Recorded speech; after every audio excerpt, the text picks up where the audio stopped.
Bonjour à tous, je suis Valère Bouguet, je suis spécialiste en communication et relations publiques. Je suis principalement responsable communication de la maison d'édition Éclosion, qui est l'un des fleurons du secteur de l'édition en ce moment au Cameroun.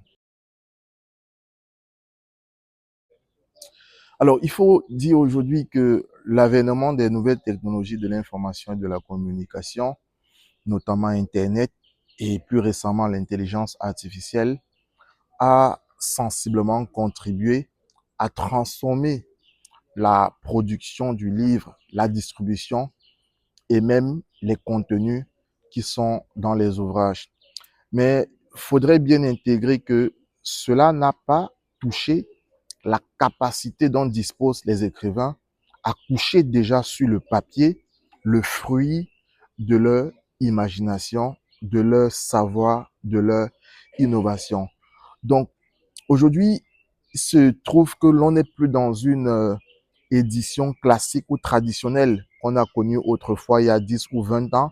Effectivement, les éditeurs sont obligés de s'adapter au contexte et aux réalités numériques du moment. C'est un outil qui est au service de la promotion du livre, qui est au service de la promotion du savoir, qui est au service en réalité de la littérature africaine. La question du droit d'auteur en Afrique semble être un véritable serpent de mer. Euh, pour plusieurs raisons. La première, malheureusement, c'est que beaucoup de pays africains ont une législation qui est encore assez souple, voire inexistante, sur la question du droit d'auteur. Aussi, beaucoup d'auteurs ou de producteurs de contenu littéraire ont une connaissance un peu limitée sur les mécanismes juridiques pour protéger de manière inattaquable les œuvres qu'ils mettent à la disposition du grand public. Et enfin, il n'y a pas une véritable intégration, incorporation de la propriété intellectuelle au sens de l'OAPI en coopération avec les maisons d'édition en Afrique. Ce qui fait en sorte que malheureusement, on produit déjà très peu, mais le peu qui est produit en Afrique, malheureusement, n'est pas protégé. Or, l'expérience l'a démontré et les statistiques le montrent encore plus. Tous les pays qui ont une transparence, qui ont un certain éclat, une expansion fulgurante d'un point de vue du savoir scientifique, sont ceux qui ont d'ailleurs réussi à protéger les brevets et les marques. Car le cœur de la science, c'est la brevetation, c'est de protéger ce qu'on produit. L'intérêt des médias africains pour le savoir, pour la connaissance, pour la littérature, en bref, pour le livre, doit être un intérêt pressant et particulier. Mais malheureusement, dans les faits, on se rend compte que beaucoup de nos médias qui ont déjà un déficit de contenu pédagogique et éducatif proposent à longueur de journée des programmes qui n'ont pas de contribution réelle dans la structuration et le façonnement de l'homme africain. Parce qu'il faudrait bien le savoir et l'intégrer. Le média n'est pas qu'un instrument de diffusion du contenu. Le média est un soft power. C'est un outil qui façonne un modèle de société, qui construit un personnage et lui inculque un certain nombre de valeurs. Et l'on sait que toutes les sociétés qui ont réussi et qui réussissent encore aujourd'hui à se faire une place au soleil, à avoir une voix qui porte dans le concert des nations, sont des sociétés qui ont largement et fortement intégré la question du livre comme une habitude et comme un mode de vie. Quand on prend un pays comme le Japon, où l'éducation est au fleuron, mais c'est parce que le premier outil d'accompagnement de l'éducation sociale, c'est le média. Or, malheureusement, chez nous en Afrique, et c'est peut-être le contexte, nous avions plus des médias qui sont sensibles au divertissement, à l'amusement, à la distraction, qu'à la construction d'une véritable identité africaine. Et c'est regrettable.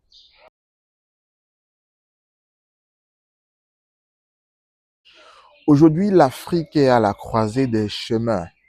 Les défis sont immenses et nombreux. Le potentiel est réel, mais il faut une structuration tout azimut. Et parlant de structuration, il faudrait donc établir un point d'accord, une synergie d'action entre les maisons d'édition, les éditeurs, qui sont en réalité les mécanismes qui permettent de mettre sur la place publique le livre, qui est le fruit de l'imagination d'un écrivain, et le média, qui est l'instrument de publicisation et qui permet de donner une envergure un peu plus grande à cela.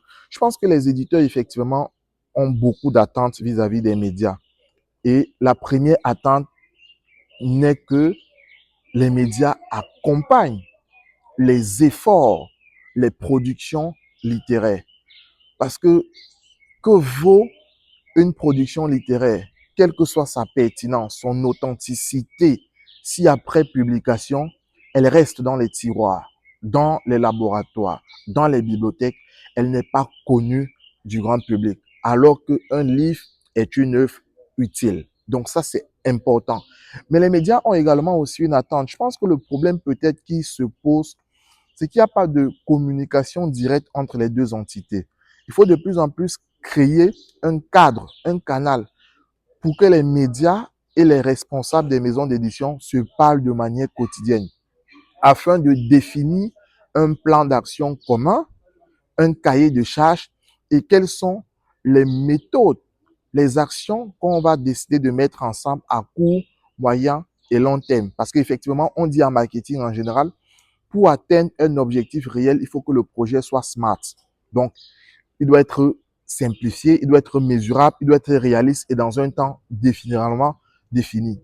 Pour arriver à ça, il faut effectivement que les maisons d'édition aillent vers les responsables des médias et il faut que les médias soient réceptifs parce que s'il n'y a pas cette communication, cette collaboration de manière continue, c'est difficile que sur le terrain, on puisse avoir des résultats. Or, l'objectif fondamental, c'est de changer la donne, c'est de faire en sorte que le livre ne soit plus considéré comme un instrument élitiste, mais comme un outil de proximité, mis au service des populations.